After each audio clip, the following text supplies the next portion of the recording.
Mais Nian Bagay nous savent, c'est que mon Dieu, c'est mon Dieu. On peut compter sur lui. Et nous allons t'inviter à prendre ce chant qui dit Jésus, pas quitter moi de bête. Parce que nous sommes conscients que si ma soeur Jocelyne est debout, parce que Jésus va pas quitter les bêtes. Si Rosie nous goûte, c'est parce que Jésus va pas quitter les bêtes. Si Joséphine nous goûte, c'est parce que Jésus va pas quitter les bêtes. Si vous nous goûtez, c'est parce que Jésus va pas quitter aux bêtes. Et même si tu es en train de réfléchir à l'existence de Dieu, on va te dire quelque chose de clair ce soir. Si tu vis encore, c'est parce que mon Dieu va pas quitter aux bêtes. Amen. On y va. Jésus va quitter moi bête. Moi le aller vivre. Les chimères avec. Jamais avec moi. Mais la foi moi fait. Fais-moi sentir. Mais il y a quelque chose en chez moi. C'est ça Jésus fait la moi encore. Jésus va quitter moi bête. Non, non. Moi le aller vivre. Moi besoin. Les chimères avec. Jamais avec moi. C'est la foi moi fait. Fais-moi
pardonné, Amen. moi justifié.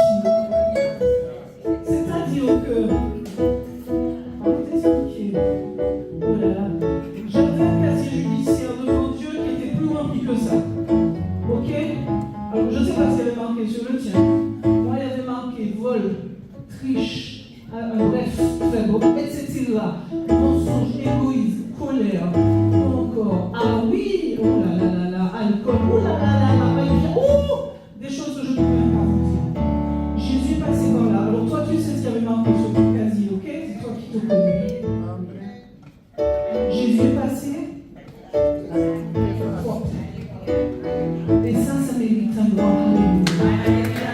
Ça mérite un grand gloire à Dieu. Parce que quand tu es condamné, est-ce qu'il y a quelqu'un ici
Georgie dans la rue, on voit Georgie. On voit un monsieur qui est grisonnant, se dit bon, là, j'alasse.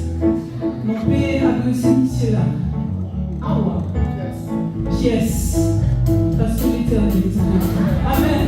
Et ça, c'est valable pour chacun de nous. On peut nous secouer, on peut nous malmener, on peut peut-être nous jeter à terre. Mais ils n'ont pas capilé nous parce que Emmanuel est avec nous. Alléluia.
Quand ta foi est échangée, tout va te brancher. Alléluia.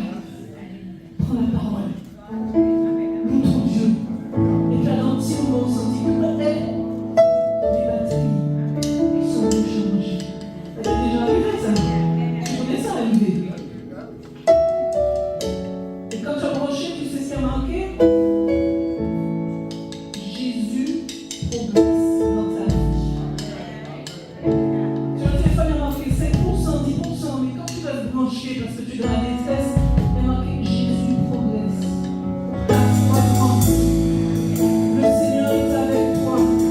Sois fort, tiens bon. Ne crains rien, je t'aime. La prochaine fois que tu branches ton téléphone, pense à ça. Alléluia. Notre Dieu de la vie.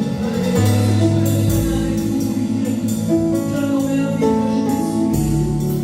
Tu es là, dès la création. Ton nom est glorifié.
est merveilleux, n'est-ce pas?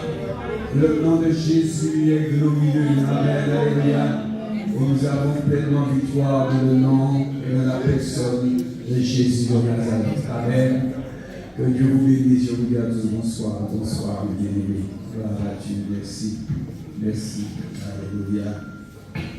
Je dans ses mains. Gloire à Dieu. Merci Jésus. Gloire à Dieu. Vous allez bien? Gloire à Dieu. Oui, moi ça va très bien. Ça va très bien. Ça va très bien. Je pourrais dire comme la tsunami, tout va bien, mais il y a un problème. Tout va bien. Jésus au courant. Il est au courant, c'est ce que je dis. Jésus au courant. Nous ne vous inquiétez pas, mais déchargez-vous sur lui. Alors, on va me décharger mon lait, bien, on va faire complètement. C'est tout un exercice d'ailleurs, n'est-ce pas? Tout un exercice parce que nous sommes tellement habitués à faire nos affaires, hein? Chercher des solutions, les solutions pas à trouver. Parfois, on a des solutions trouvées. L'idée ne va tomber dans des qualités à l'aide. Je pense que beaucoup d'entre nous, avant de connaître Jésus, on est tombé dans pas mal de choses. Et heureusement que Jésus est passé par là. Gloire à Dieu. Merci au Seigneur.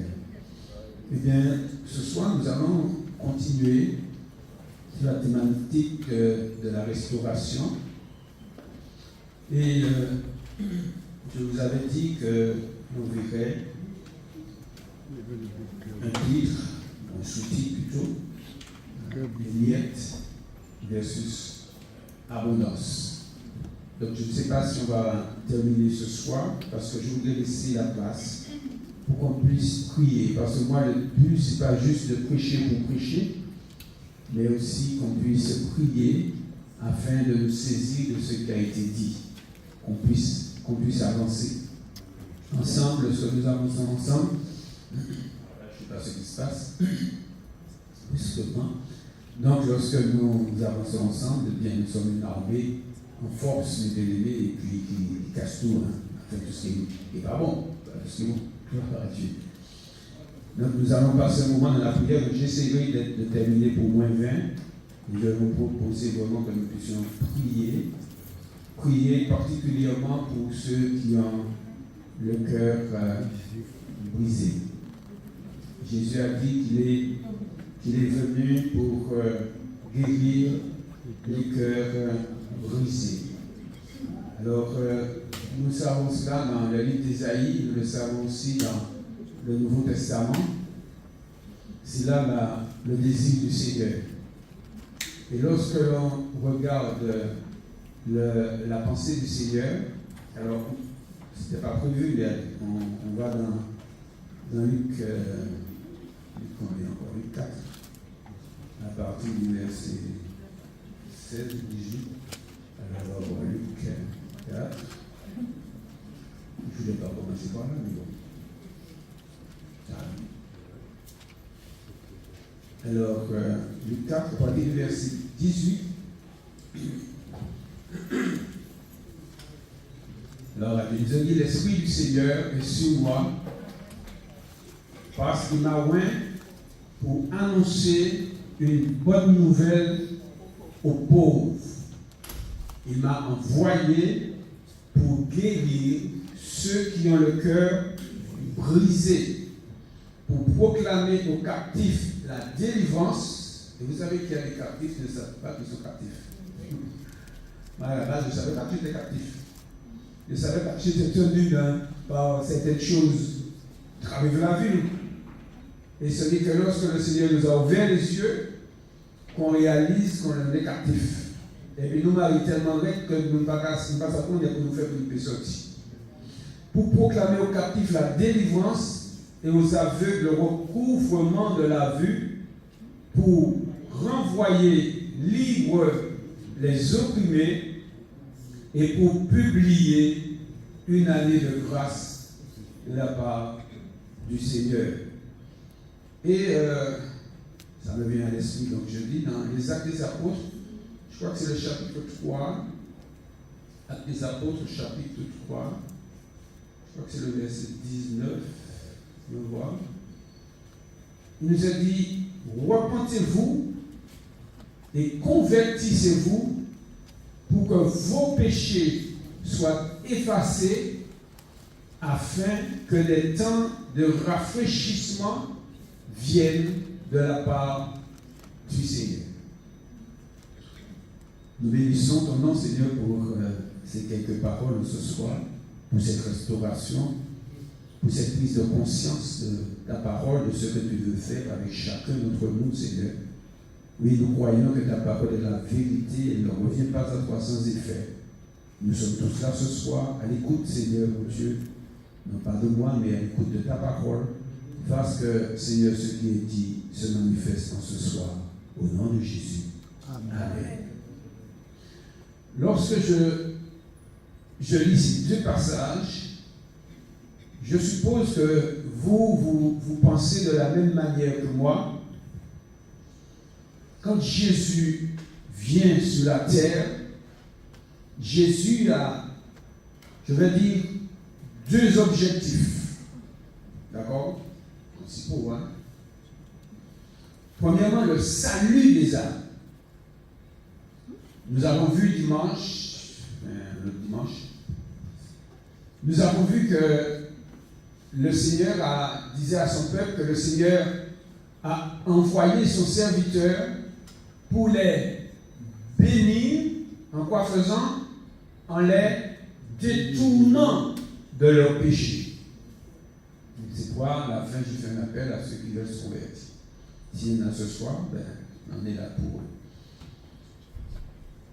Alors, en tenant compte de ce passage-là et des autres, nous voyons que non seulement le Seigneur veut sauver de la mort, sauver du jugement, sauver de la condamnation, sauver de l'enfer, mais nous voyons aussi, et quand je lis ce passage des Actes des Apôtres, quand je lis Luc 4, je vois que le Seigneur, il a un objectif, c'est que nous soyons bien.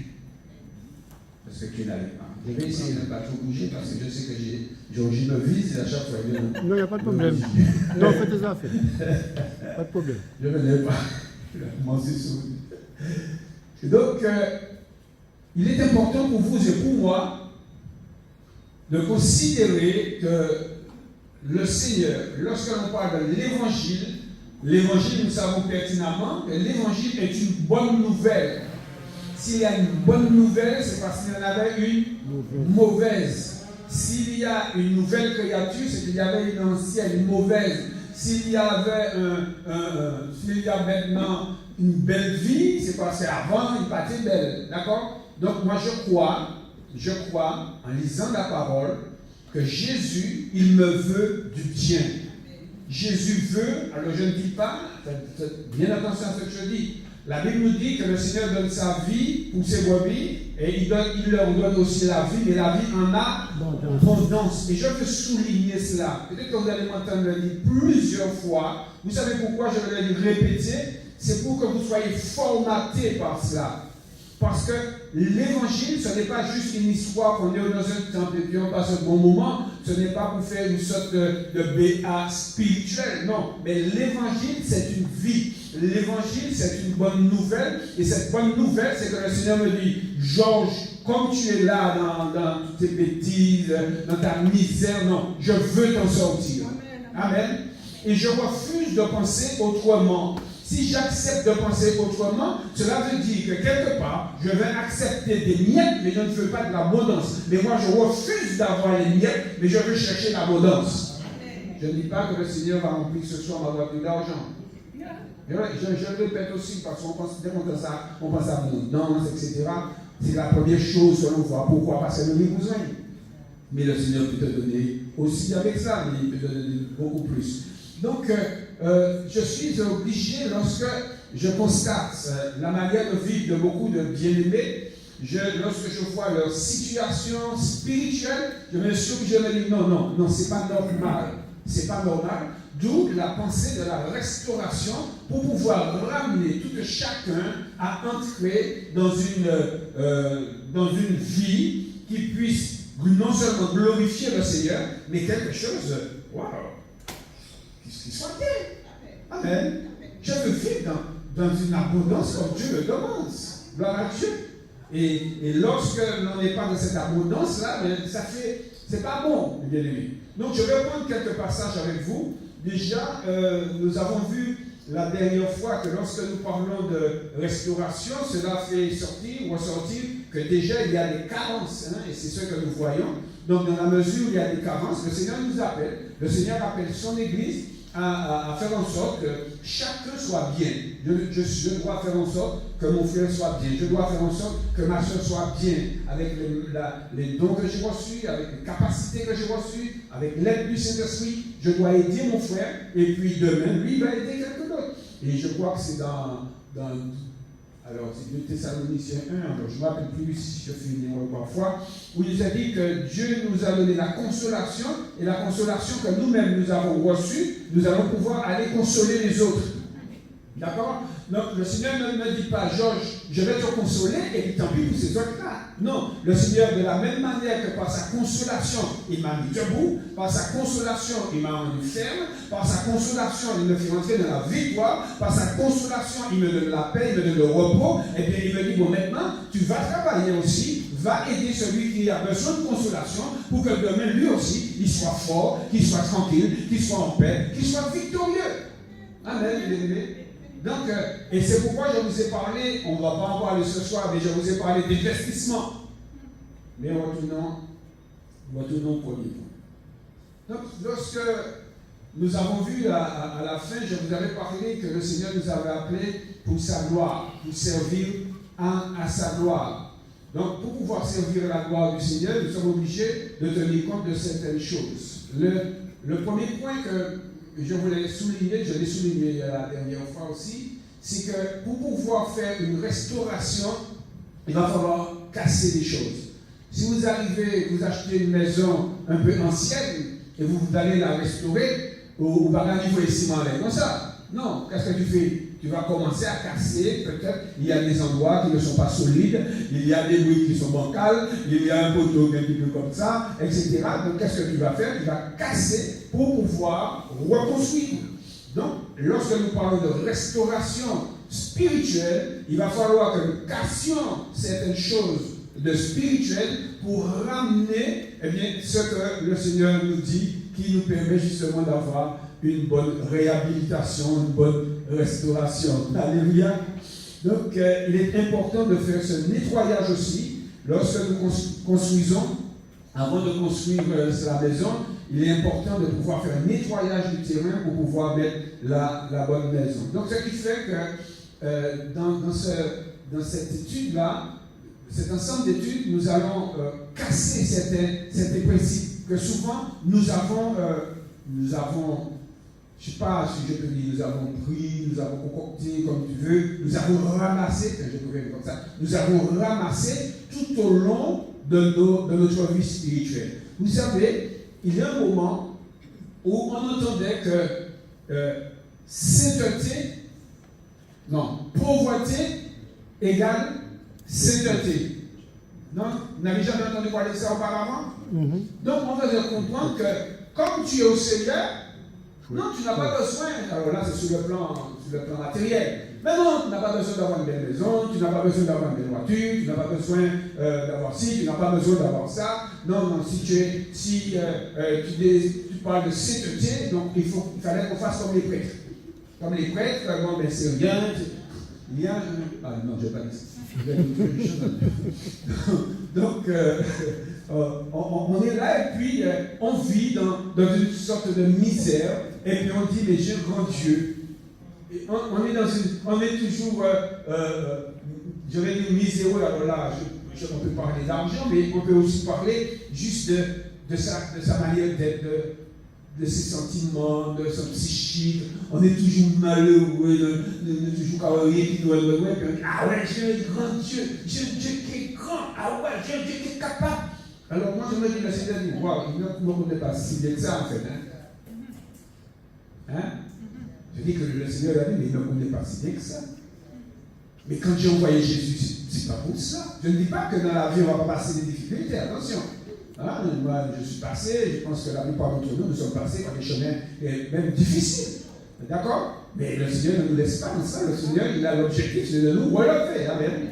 Donc, nous réalisons, mes bien-aimés, que le Seigneur, il veut se servir de nous pour sa gloire. Et lorsque nous allons démontrer la gloire du Seigneur, c'est que nous allons démontrer que le Seigneur, il est celui qui est capable de nous donner une vie où on est bien, une vie même dans les difficultés. Ce n'est pas une vie sans difficulté, mais une vie même dans les difficultés, on est solide, on est debout, on est en paix, on est dans la force spirituelle. Amen. Il ne nous a pas dit qu'il va nous donner une vie sans problème, mais il a dit qu'il va nous donner le repos même dans le problème.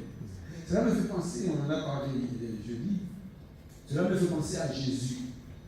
Jésus était dans la barque et il a dit à ses disciples, allons de l'autre bord.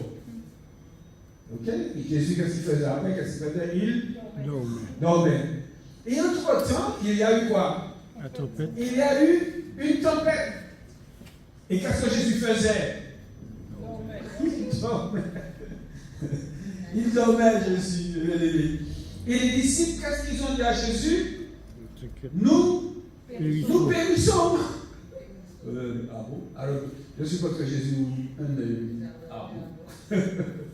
Mais non. Et Jésus, lui, il était tranquille. Pourquoi? Parce que Jésus savait qui il était.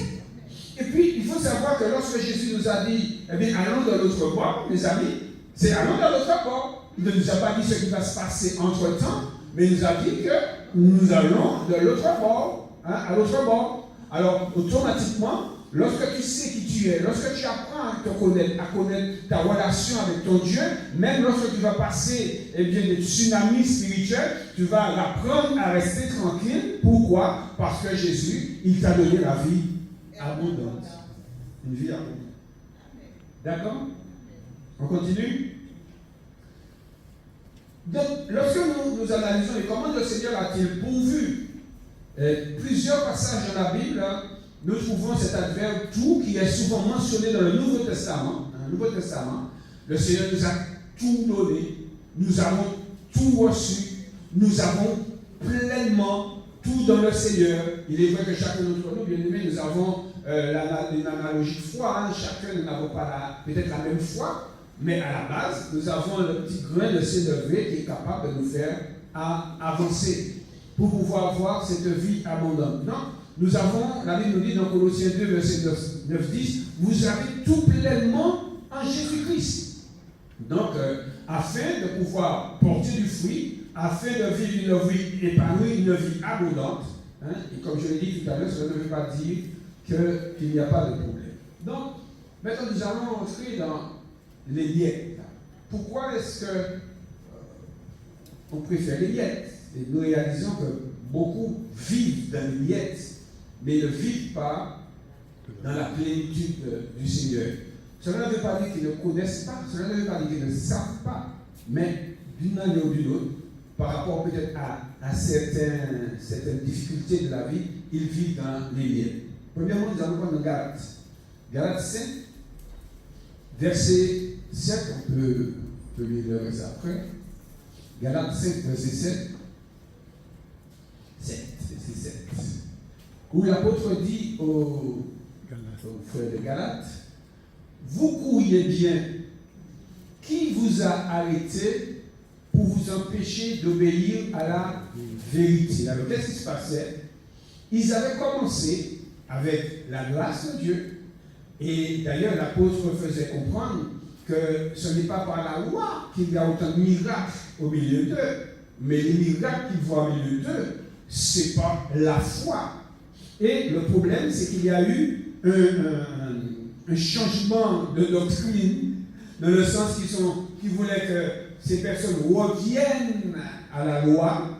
Et l'apôtre dit, mais non, mais quelque part, vous étiez remplis, vous aviez de l'abondance. Puisque lorsque vous êtes dans la grâce, c'est par la grâce que vous voyez les miracles, c'est par la foi que vous voyez les guérisons, c'est par la foi que vous voyez les délivrances, c'est par la foi que vous voyez tout cela. Et maintenant, vous allez revenir à la loi, mais il y a un problème. Alors, pour revenir en mathématiques, je dis, mais attention, mais vous préférez les miettes. Vous ne voulez pas de l'abondance. La loi ne donne pas l'abondance, mais la grâce donne l'abondance. La loi, c'est toujours là pour pouvoir nous maintenir. Il ne faut pas faire ceci, il ne faut pas faire cela, il ne faut pas faire ceci, il ne faut pas faire cela. Tandis que la grâce nous dit, mais nous sommes unis en Jésus-Christ. Alléluia. Amen. Je suis libre en Jésus. Donc, je n'ai pas besoin de toutes ces. Ne fais pas, ne touche pas, ne goûte pas, ne mange pas. Hein? Je suis libéré. Bien sûr, cela ne veut pas dire que ce soit un prétexte pour vivre selon la chair. Parce que là, je retourne encore dans les miettes. Donc, ce qui fait que l'apôtre, il interpelle les bien-aimés là. Il dit, mais vous courriez bien. Qui vous a arrêté pour vous empêcher d'obéir à la vérité? Continue pour voir. J'ai quelque chose en tête, mais je ne sais pas. Donc, il nous dit, cette influence ne vient pas de celui qui vous appelle. Donc, le Seigneur, lui, quand il les a appelés, il les a appelés pour entrer dans une certaine position spirituelle. Il les a appelés pour recevoir le pardon, la guérison, etc. Mais ils reviennent dans cette loi qui va les amener. La Bible nous parle de la loi comme le ministère de la mort, tandis que la grâce, c'est le ministère de l'esprit où le Seigneur nous amène à une délivrance, où le Seigneur nous amène à une certaine liberté. Amen. Et ça, c'est un problème. Lorsque nous voyons que tant d'entre nous reviennent à ces petites choses, reviennent aux miettes au lieu de rester dans l'abondance que le Seigneur leur a donnée. Dans Hébreux chapitre 5, verset 11 et suivant, là encore, c'était le même problème. Il a dit, nous avons beaucoup à dire là-dessus et des choses difficiles à expliquer parce que vous êtes devenus lents à comprendre.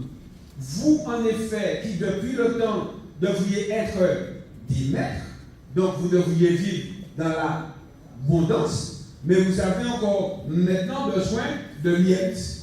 Vous avez besoin qu'on vous enseigne les premiers rudiments de ce royaume de Dieu. Vous en êtes venus à avoir besoin de lait et non d'une nourriture solide.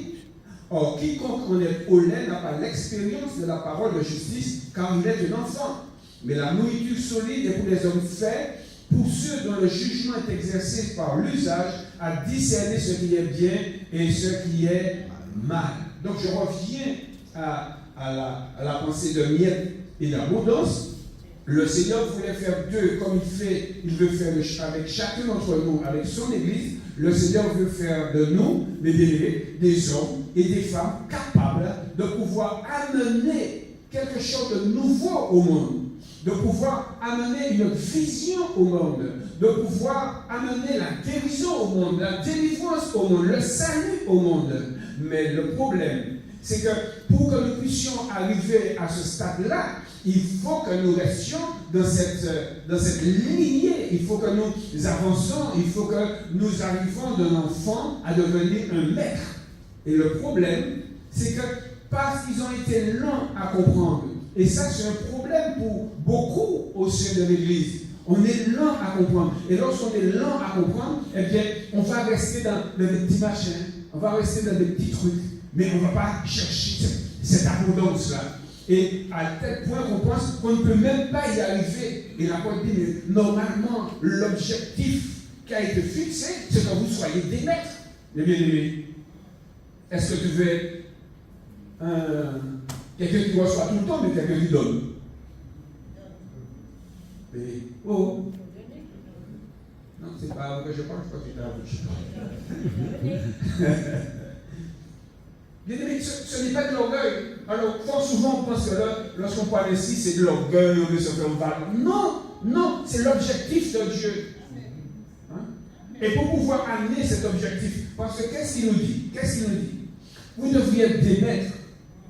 Et à la fin, qu'est-ce qu'il dit? Or, quiconque connaît le lait n'a pas l'expérience de la parole de justice, car il est un enfant. Et qu'est-ce que le Seigneur demande? Mais la nourriture solide est pour les hommes faits. Donc le Seigneur veut que vous et moi, nous soyons des hommes, des femmes faits et faites en Jésus-Christ. Ça veut dire que les gens qui sont arrivés à une certaine maturité spirituelle pour pouvoir annoncer l'évangile, pour pouvoir vivre selon la justice justice de Dieu pour pouvoir discerner ce qui est bien de ce qui est mal, mes bien-aimés. Mais si on reste dans les miettes, eh bien, on ne saura pas discerner ce qui est bien, ce qui est mal, parce que ce qui est mal va nous attirer. Vous comprenez cela? Mais lorsqu'on est arrivé à un certain niveau spirituel, lorsqu'on vit dans cette abondance spirituelle, on est dans cette abondance, ce qui fait qu'elle nous donne une telle communion avec le Seigneur, parce qu'on est content d'être avec le Seigneur. Alléluia. Quand tu pries, tu n'es pas content? Donc on est content d'être avec le Seigneur. Et en étant content d'être avec le Seigneur, lorsque le diable va nous présenter quelque chose, on nous va bien. Parce qu'on est rempli. On a tout ce qu'il faut. On a compris les choses. On a compris que Dieu nous appelle à être des maîtres. Dieu nous appelle à être des hommes et des femmes faits en Jésus-Christ. Dieu nous appelle à être des hommes matures en Jésus-Christ pour pouvoir annoncer sa parole, pour pouvoir vivre selon sa justice et pour pouvoir démontrer sa justice. Mais lorsqu'on est honnête, eh bien on tombe vite. Je vais dire dans la procédure du diable qui nous amène à ne pas vivre de façon libre en Jésus-Christ. Alléluia. En fait, on finit par aimer les miettes. Et pourtant, lorsque nous regardons, nous voyons que Dieu nous veut pour l'abondance de vie. Il est vrai que lorsque nous sommes dans cette abondance, ça peut nous créer, c'est vrai, quelques problèmes. Lorsque nous voyons l'apôtre Paul, dans 2 Timothée 12, versets 7 et suivants, nous voyons que l'apôtre Paul, il avait une telle connaissance de la parole de Dieu, qu'il avait une telle vision des choses spirituelles, la vision du paradis. Ben, ça lui a posé quelques problèmes parce que pour qu'il ne soit pas en fait d'orgueil, la Bible nous dit que le Seigneur a permis qu'il y ait une écharpe dans la chair. Ce n'était pas évident, mais on va dire quelque part, c'était un genre de petit bois coré, pour qu'il ne perde pas, mais malgré tout, il était dans cette abondance. Donc, nous pouvons, même si le Seigneur peut nous donner des petits bois corés, mais nous devons chercher parce qu'à partir de là, il peut encore enseigner certaines choses. Amen. Cette opposition constante nous donne, les bien-aimés, à veiller et à tenir ferme, mais de façon constante, les bien-aimés. Éphésiens 6, versets 11 à 13. Éphésiens 6, nous connaissons ce que la Bible dit, ce que l'apôtre Paul nous parle dans ce qui concerne Éphésiens 6. Il nous parle des armes spirituelles. Il nous dit, revêtez-vous donc de toutes les armes de Dieu, afin de pouvoir tenir ferme contre les ruses du diable. Continue. Car nous n'avons pas à lutter contre la chair et le sang, mais contre les dominations, contre les autorités, contre les princes de ce monde de ténèbres, contre les esprits méchants dans les lieux célestes. Vas-y encore. C'est pourquoi prenez toutes les armes de Dieu, afin de pouvoir résister dans le mauvais jour et tenir ferme après avoir tout surmonté. Donc lorsque nous lisons cela, nous voyons que l'apôtre qui nous appelle, mes bien-aimés, à nous revêtir de tout ce qui est nécessaire.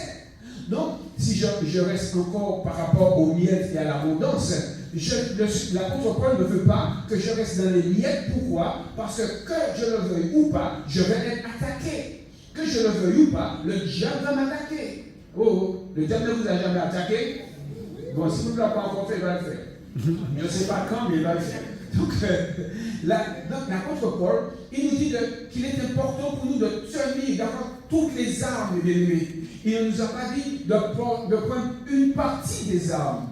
Il n'a pas dit de prendre, bon, allez, prenez juste le bouclier de la foi. Non, mais il nous a parlé de bouclier de la foi, il nous a parlé de casque du salut, il nous a parlé de cuirasse de justice, il nous a parlé du zèle de l'évangile, il nous a dit aussi, prenez l'épée de l'esprit, il nous a dit de mettre les genoux par terre. Donc il y a un ensemble de choses.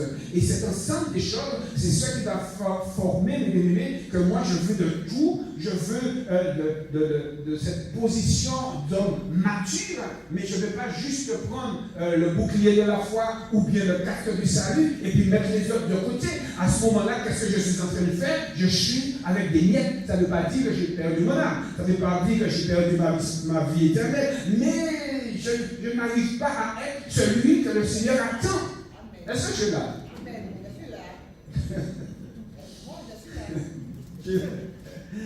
Donc, nous voyons qu'il ne nous dit pas de prendre une seule arme, mais de prendre toutes les armes, mais il faut savoir que chaque arme a son rôle. D'accord? Chaque arme a son rôle. Si je m'arrête à, je ne sais pas moi, allez, le Seigneur me dit qu'il faut que je lise la Bible. Je lis la Bible, mais je ne vais pas comprendre rien. Ben, il y a un problème. Et lorsque je lui dis, tu sais, il va falloir que tu prennes ton dictionnaire pour pouvoir essayer de comprendre le sens des mots.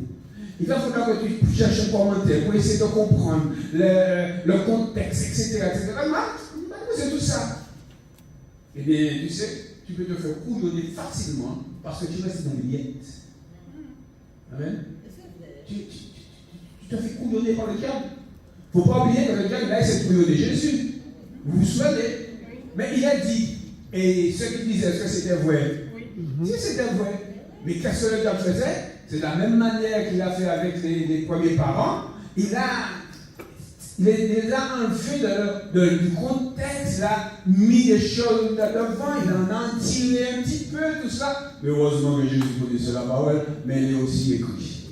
Pourquoi? Parce que Jésus, il ne vivait pas dans les miettes. Il ne vivait pas dans les petits trucs de sa propre personnalité, mais il vivait avec une vie abondante qu'il avait avec le Père. Amen. Et lorsque nous avons cette vie abondante-là, eh bien, nous pouvons faire des dégâts dans le clan de l'ennemi. Vous savez, il va arriver dans notre vie spirituelle que lorsque nous partons, nous passons par cette tribulation, certains problèmes, le Seigneur nous appelle à prier. C'est vrai que nous pouvons prier 5 minutes et puis, bon, ben la belle, hein? Mais il va arriver des moments, mes bien-aimés, qu'il faut qu'on passe du temps dans le jeûne, il faut qu'on passe du temps dans la prière, parfois même il faut qu'on se retire un temps, rester devant le Seigneur pour pouvoir gagner le combat. Amen, bien-aimés. Mais si je ne veux pas entrer dans ah non, ça trop bas moi. Ah non, vous faites anti la prière. Non. Mais non, on ne peut pas rentrer dans la plénitude. Comme je te dis, parfois la plénitude, ça coûte. Alléluia. Ça coûte la plénitude. La plénitude, c'est Dieu qui donne. Mais ça coûte de pouvoir garder cette plénitude. Parce qu'on est obligé de prier, de passer du temps pour chercher vraiment la face du Seigneur. Donc, nous n'oublions pas qu'il arrive que nous ayons un combat incessant, que le diable ne nous lâche pas comme ça. Donc, on est obligé de passer du temps dans la prière, on est obligé de passer du temps dans le jeûne, on est obligé de passer du temps dans la méditation de la parole, de demander au Saint-Esprit de nous éclairer, de nous montrer les choses, mes amis. Pourquoi? Parce qu'on ne veut pas les miettes, mais on veut de la gloire. On veut entrer dans cette gloire. Ça vous gêne que je vous dise, on veut de la gloire? Non, parce que moi, ça ne me gêne pas. Tu sais que Dieu dit dans la Bible, je vois le Seigneur m'appelle à sa gloire. Amen. Est-ce que tu réalises que Dieu t'appelle à sa gloire? Donc si Dieu t'appelle à sa gloire, il ne veut pas te donner des miettes. Jamais, le Seigneur ne veut pas te donner des miettes. Mais c'est la raconte. Donc nous voyons que l'apôtre Paul, par exemple, encore dans Éphésiens chapitre 3, verset 16, qu'est-ce que l'apôtre Paul fait? L'apôtre Paul, il prie. Nous avons vu que l'apôtre Paul, il prie pour que les yeux des Éphésiens puissent s'ouvrir, pour qu'ils puissent considérer la richesse qu'il y a dans l'appel de Dieu. D'accord? Cette richesse. Donc, pourtant, c'était des gens dont leur foi était reconnue et tout, mais très certainement, l'apôtre a constaté qu'il manque encore quelque chose. Donc, il a dit, c'est vrai que vous êtes arrivés là, mais vous pouvez aller encore plus loin. Amen. Ça veut dire que ce soir, je prie à l'église, nous sommes arrivés à un certain point. Nous avons le salut, béni soit le Seigneur. Mais le Seigneur veut que nous allions encore plus loin. Donc il est important pour nous que nos yeux soient ouverts. Et lorsque nous comprenons vraiment cette richesse-là, qu'est-ce qu'il nous dit? En fait, c'est pour pouvoir aller chercher cette richesse. Cela veut dire qu'il va nous dire, mais ne vous contentez pas de miettes. Ne vous contentez pas des petites choses. Dieu a préparé pour nous de grandes choses. La Bible nous parle de plénitude. Et c'est pour cela que l'apôtre Paul passait beaucoup de temps dans la prière pour ses bien-aimés. Vous savez, souvenez-vous de David. David devant Goliath. Et j'étais en train de chercher quelque chose tout à l'heure. David devant Goliath. David, il a pris combien de pierres? 5. Il a pris 5 pierres. Alors, on me donne des définitions de la pierre, ça veut dire que c'est la grâce, etc., etc. Mais je n'ai jamais été vraiment convaincu de cela. Mais maintenant, je ne sais pas. Mais par contre, je sais une chose, et j'étais en train de chercher, je me suis posé la question, parce que j'avais entendu un serviteur dire cela, que Goliath avait d'autres frères. Goliath avait d'autres frères. Et lorsque David prend les 5 pierres, si, admettons qu'il faille qu'il envoie un ou deux comme Goliath, et puis les autres frères arrivent. Donc David ne s'est pas dit, allez, je vais prendre juste une pierre et je vais en finir avec Goliath, mais il va se dire, attention, si ces autres frères arrivent, il faut qu'ils arrêtent, moi arrêter eux aussi. Alors je ne sais pas combien de frères il avait, mais je sais qu'il y en avait un autre, dans 1 Corinthiens 20 au verset 4 ou 5, ça dépend de la version, où il nous est parlé du frère de Goliath, qui a été tué par un autre juif. Donc nous réalisons que ce n'est pas parce que c'est fait qu'on a Dieu, c'est fait qu'on a le salut, mais le Seigneur veut que nous ayons ce qui est nécessaire pour pouvoir gagner. Dieu ne veut pas que nous ayons une petite victoire. Et puis il nous dit de faire attention. Donc ne partons pas juste avec un petit caillou, mais mettons au moins 5 cailloux dans la poche pour pouvoir avancer. Parce que comme nous passons à qui ça qui est passé, eh bien, si vous abattions, le travail leader, qui s'en fait, oui, et commencer à enchaîner, il va pour la même. Donc, ce que je voulais souligner par là, c'est que David ne s'est pas contenté de se dire, je prends juste une pierre par rapport pour Goliath, mais je vais en mettre 5 par rapport à ses frères pour pouvoir les arrêter. Donc je ne cherche pas juste des petites miettes là comme cela, je veux de l'abondance pour pouvoir gagner le combat. Et à ce moment-là, je suis sûr que mon combat, eh bien, il sera réellement gagné. Je vais pouvoir arriver. Alors les miettes de la vie abondance. Ça veut dire qu'en fait, je ne dois pas être satisfait d'une situation spirituelle ou dormir sur elle. Comme on en a parlé la dernière fois. Jésus disait de demander afin que notre joie soit parfaite. C'est Jésus qui en parle. Vas-y, demande au Seigneur. Mais je n'ai pas besoin de demander au Seigneur, j'ai la vie éternelle. Ah bon? Tu as la vie éternelle. Et c'est Jésus lui-même. Il a dit, je suis la vie éternelle. Je vous donne la vie éternelle et moi-même, je suis la vie éternelle. Et c'est lui-même qui dit à ses disciples, demandez pour que votre joie soit parfaite. Quelque part, le Seigneur dit, allez, vous pouvez aller avoir davantage. Allez chercher davantage. Demandez davantage. Dieu veut que vous ayez davantage. Amen. Ce n'est pas assez pour pouvoir se glorifier. Attention, il faut aussi faire attention à tout cela. Nous avons dans 2 Rois, versets 13 et 14, une histoire. 2 Rois, verset 13, 14 et suivant, 2 Rois. Cela se passe avec Élisée. 2 Rois 13. Verset 14 et suivant. Élisée était atteint de la maladie dont il mourut. Pour ne pas dire, tu as dit 1 Corinthiens 20. Non, tu as dit 1 Chronique 20. 1 ou 2 Chroniques. 1 Chronique 20. 1 Chronique 20. Alors, il y a certains endroits, il y a certaines Bibles c'est 4, il y a d'autres Bibles c'est 5. Moi, la mienne, verset 5, il y a eu encore une bataille avec les Philistins, et il y a un fils de Jaïr qui est le frère de Goliath.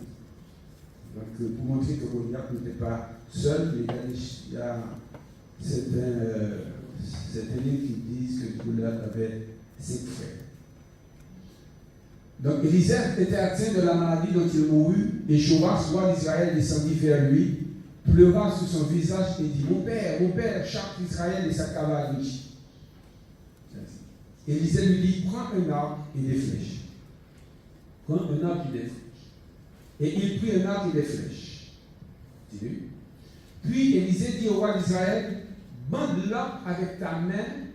Et quand il eut bandé de sa main, Élisée mit ses mains sur les mains du roi. Et il dit, ouvre la fenêtre à l'Orient. Et il l'ouvrit.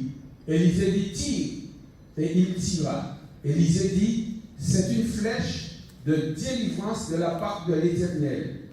Une flèche de délivrance contre les Syriens. Tu battras les Syriens à Aphek jusqu'à leur extermination. Continue. Élisée dit encore. Donc nous voyons la prophétie. Tu vas les abattre, mais juste à extermination. Et après ça continue. Élisée dit encore, prends les flèches. Et il les prit. Élisée dit au roi d'Israël, frappe contre terre. Et il frappa 3 fois et s'arrêta. L'homme de Dieu s'irrita contre lui et dit, mais il fallait frapper 5 ou 6 fois. Il fallait frapper 5 ou 6 fois. Alors, tu les aurais battus jusqu'à leur extermination. Maintenant, tu les battras 3 fois. Quelle leçon que je tire de cela? Eh bien, c'est l'histoire des miettes et de l'abondance. Le Seigneur nous a appelés à être de l'abondance. Là, le roi Élisée lui avait dit, tu vas les exterminer complètement. Mais voilà, tire des flèches, frappe, pardon. Et puis il frappe 3 fois. Il dit, mais non, mais 3 fois, c'est pas suffisant. Tu as un ennemi nombreux devant toi. Et pour nous, nous savons que le diable ne nous lâche pas comme cela. Il va tout faire pour nous faire tomber, il va tout faire pour nous empêcher, il va tout faire pour nous des problèmes, etc. Donc lorsque nous tenons contre lui, c'est pas je me tire contre lui aujourd'hui et puis j'ai gagné et puis j'ai fini avec ça, non. Pour montrer que c'est quelque chose qui doit être permanent. Et là, Élisée dit alors, si je reprends un peu mathématique, mais Élisée, tu auras des miettes, bon, un tout petit peu plus que des miettes. Mais si tu avais fait 5 fois, eh bien, tu auras eu quelque chose de plein. Tu auras eu une victoire totale. Et souvent, nous-mêmes, dans notre marche spirituelle, nous commençons, nous gagnons. Mais nous ne gagnons pas, je vais dire, à plate couture. Parce que nous sommes arrêtés à ce qui est petit. Nous sommes arrêtés aux petites pousses. Nous nous sommes arrêtés à, je ne sais pas moi, tu as un grand terrain, puis au lieu de mettre, je ne sais pas moi, une centaine de plants de manque, hein? On met un seul plan, des plants. Maintenant qui t'aura fait ça. Mais si tu as une centaine de plants, tu peux vendre, tu peux avoir de l'argent, tu peux être dans l'abondance que tu comprends. Et là, Élisée dit à ce roi, mais non, il fallait frapper 5 ou 6 fois. Cela veut dire, ne t'arrête pas, ne te contente pas de peur avec Dieu. Puisque Dieu veut que tu sois dans l'abondance. Dieu veut que tu sois victorieux. Dieu veut que tu gagnes le diable à plate couture, il le veut. Dieu veut que tu sois un maître. Dieu veut que tu puisses avancer avec lui. Donc il te dit, ne t'arrête pas. N'accepte pas les miettes à partir d'aujourd'hui. C'est pour ça qu'il faut faire cette restauration de la vision. Ah non, moi je ne pourrais pas. Pourquoi tu ne peux pas? Ah ouais, mais c'est le pasteur, c'est l'apôtre. Ah bon, toi aussi tu peux. Tu vas arriver à la mesure que le Seigneur a préparé pour toi, mais tu vas y arriver. Parce que Dieu, il veut te faire du bien. Amen. Donc nous voyons l'apôtre Paul qui montre un petit peu cela par rapport à l'athlète. Il nous fait comprendre que l'athlète, lui, s'il a besoin d'arriver, il va se battre. Il va se battre. Il ne va pas faire juste celui d'échauffement là, une fois tous les 6 mois. Non, il est là de tous les jours parce qu'il a un objectif, c'est d'être premier, deuxième, à la rigueur, troisième. Mais il ne veut pas être quatrième. Quatrième, on est là, non. Mais c'est premier. Il veut gagner, il veut arriver. Et nous, mes bien-aimés, le Seigneur nous appelle vraiment à entrer dans cette vision d'abondance. Il veut que nous soyons dans cette vision de victoire, que nous mettions de côté la pensée des miettes, et ce qui veut dire qu'on sera obligé de prendre sous soi, on sera obligé de se dépouiller de certaines choses pour pouvoir se remplir. La Bible nous parle de toute la plénitude de Dieu. Je crois savoir que la Bible nous parle de toute la plénitude de Dieu. Je ne veux pas m'arrêter à à ce qui est juste. Non, quand je dis juste, c'est un petit niveau, quoi. Non, je suis capable. Dieu veut que je puisse devenir un maître. Dieu veut pour cela que je sois dans l'abondance. Et quand je suis dans cette abondance, à ce moment-là, je suis capable de pouvoir avancer. Et là, nous verrons cela la prochaine fois, parce que Dieu investit sur nous. Si Dieu investit sur moi, Dieu me donne la capacité, il me dit bonjour, j'investis sur toi, tu dois faire telle chose. Il met ça à un certain niveau. Et puis moi, bon, pasteur m'a été en building. Et puis moi, je dis, oh, mon cher, je vais faire un bel petit pavillon là, le Seigneur. Et puis, il est pas comme ça parce qu'il est joli, un petit pavillon, il est joli. Mais le Seigneur, il dit, je comprends, il s'en va de où? Moi, nous faisons un building, pas un pavillon là, on va dire, nous sommes pas pavillon, c'est un building. Mais Seigneur, mais pour toi, tu es seul, justement. Et puis là, je suis seul. Regarde. Et vous allez avoir milliers de monnaies, puis vous allez mettre toutes ces monnaies dedans. Et puis vous contactez comme de miettes, faire un petit bail de rien du tout, mais qu'est-ce que je fais avec ça? Et puis regarde, je t'aurais donné telle responsabilité, je réagis de telle et telle manière avec toi pour cela. Eh bien, tu passes à côté parce que tu restes sous des miettes. Et bien, mais qu'est-ce que nous voulons? Nous voulons les miettes de l'abondance. Abondance. Vous n'êtes pas convaincu? Abondance. Non, attention, j'ai pris comme cela, mais c'est pas l'affaire du pasteur Zahir, hein. C'est pas la pensée du pasteur Zahir. Quand je lis la Bible, c'est ce que je vois, moi. Peut-être la manière de faire, c'est de dire, ma manière, d'accord, mais la réalité, hein, mes bien-aimés, la réalité, c'est que Dieu veut que nous soyons dans l'abondance. Dieu veut que nous puissions démontrer sa gloire. Hein? On va voir ça dans l'investissement. Dieu veut que vraiment nous ne soyons pas des gens qui sont là et puis juste ce qu'il faut, et puis bon, ben, il dit comme ça, mon cher, il battait comme ça, il dit ah bon, alors on a fait comme ça et puis bon, mon cher, non. Il faut que le peuple de Dieu se lève pour entrer dans cette plénitude, pour entrer dans cette abondance, parce que le Seigneur attend chacun d'entre nous que nous soyons des maîtres, que nous soyons capables, amen, bien-aimés, et que nous puissions resplendir. Alléluia. Il reste 10 minutes. Est-ce qu'on peut prier? Est-ce que vous êtes d'accord? Alors, il est vrai que si on a le cœur brisé, on ne pourra pas rentrer dans cette plénitude. On ne pourra pas rentrer dans cette abondance. Puisque je dis que lorsqu'on a l'abondance, on aura des oppositions, on aura des combats. Donc, à nous de pouvoir entrer dans cette guérison, cette guérison de cœur brisé. Et à partir de là, lorsque nous allons entrer dans cette abondance, eh bien, on va pouvoir progresser. Il faut mettre les choses de côté. Ce qui doit être mis de côté, et il faut prendre. Ça veut dire qu'il faut qu'à partir de maintenant, dans notre prière, que le Seigneur nous donne à changer notre état d'esprit, notre état d'âme, notre vision. Ma vision, c'est la gloire de Dieu. Amen. Moi, quand je prie, je dis, Seigneur, c'est pas normal. Ton église, on doit voir des choses. On doit voir des choses. On doit voir des âmes qui se donnent. On doit voir, tout le monde va se donner, ça c'est sûr. Mais on doit voir des âmes guéries, on doit voir des frères, des sœurs debout, solides. Et puis tu envoies un à droite, tu envoies celui-là en Amérique, tu envoies celui-là en mission, etc. Parce qu'il a reçu quelque chose de la part du Seigneur. Amen. On y va?